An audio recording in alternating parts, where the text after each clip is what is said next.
Hey guys, what's up? Zach. So today we are here yet again for one of these F1 2015 driver predictions videos. Well, the last one I did was pretty badly wrong. I will hopefully do a little bit better in this one in naming the final 5 seats of the season that remain, which are 2 at Caterham. We hope that they're in Formula 1 next year. McLaren obviously have 2 seats and Toro Rosso have 1 seat left. And also Marussia, I'm going to include them in this video, give them the benefit of the doubt that they will be on the grid next year. But obviously as I record this, both Caterham and Marussia in administration, and also they have taken part in the Abu Dhabi Grand Prix. Caterham and Stevens doing the testing, but I'm just not too sure whether they're going to be able to afford to do the whole season. But let's start off with all the drivers that have been confirmed for next season, including the drivers at Ferrari. Sebastian Vettel obviously announcing recently leaving Red Bull over to Ferrari, and he'll be joining Kimi Raikkonen. Force India, Hulkenberg and Perez the same as this season, as well as Lotus, which will remain the same 2 drivers in Grosjean and Maldonado.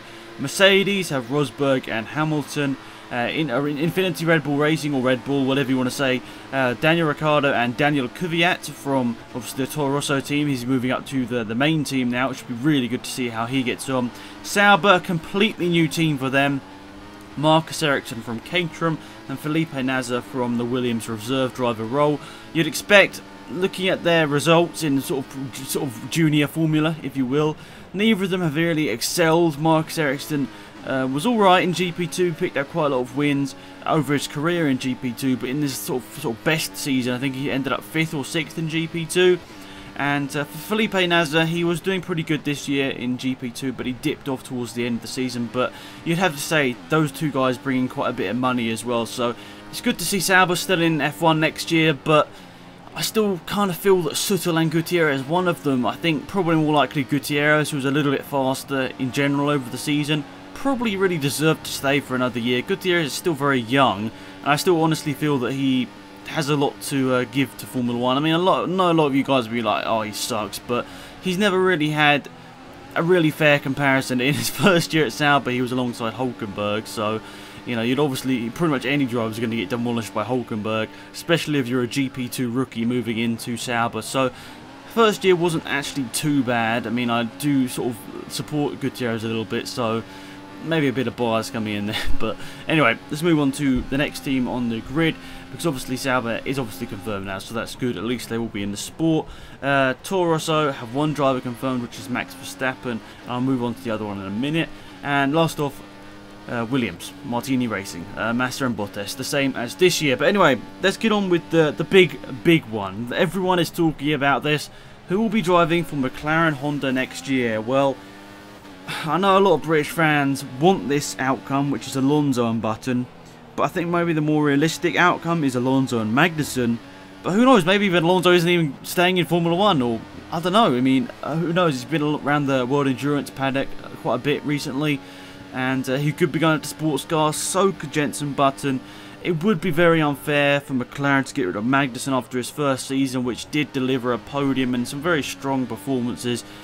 Maybe didn't live up quite to the expectation that was given to him at the start of the season. Obviously, he pretty much dominated World Series by Renault the year before. Him and other McLaren driver Stoffel Van Dorn dominated that season last year, and you got to say maybe a little bit of the hype died away throughout the season with Magnussen.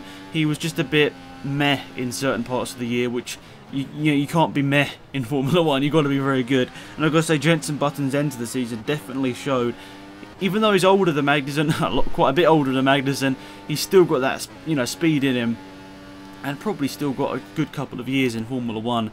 And if you think Michael Schumacher was in Formula 1, I think he was at 39, 40 years old. So I still think Button's got a lot to give to McLaren, especially with the new Honda engine. He can give a lot of insight and stuff into that new engine, and also help out the car. Let's be honest, you hear Button complaining a lot on the radio and stuff, but let's try and help the team improve the car. Because he doesn't want to be sitting around in about 5th, 6th place. He wants to be on the podium and then winning races.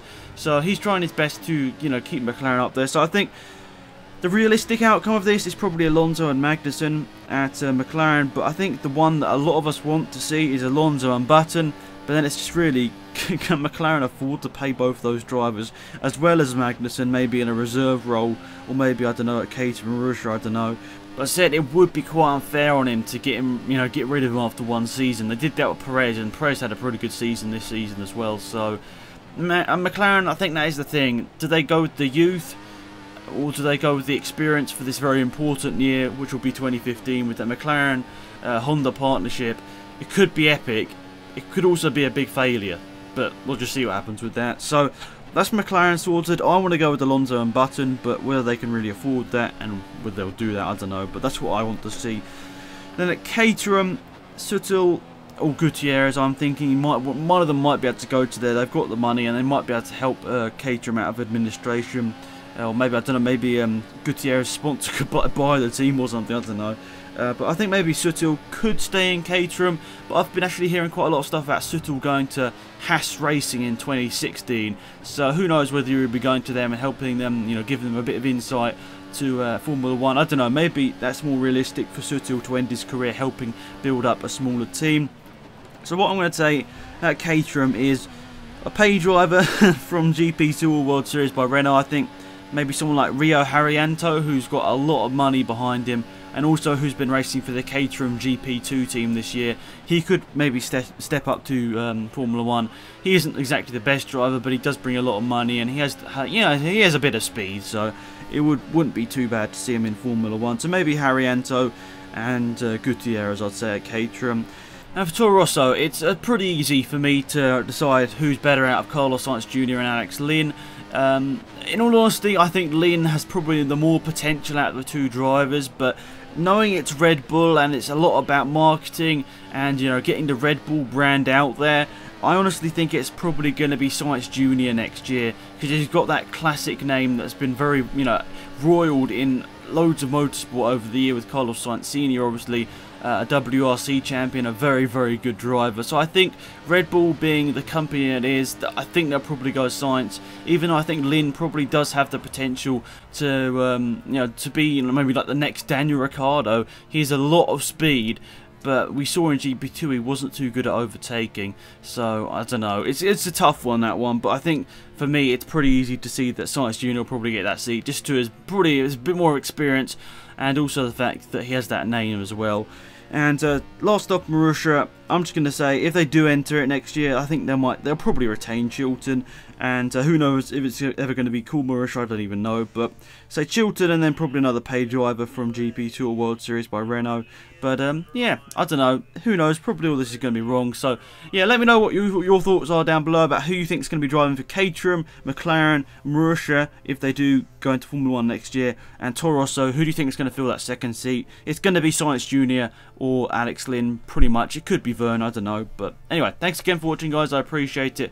Until next time, it's Black X out here. Goodbye.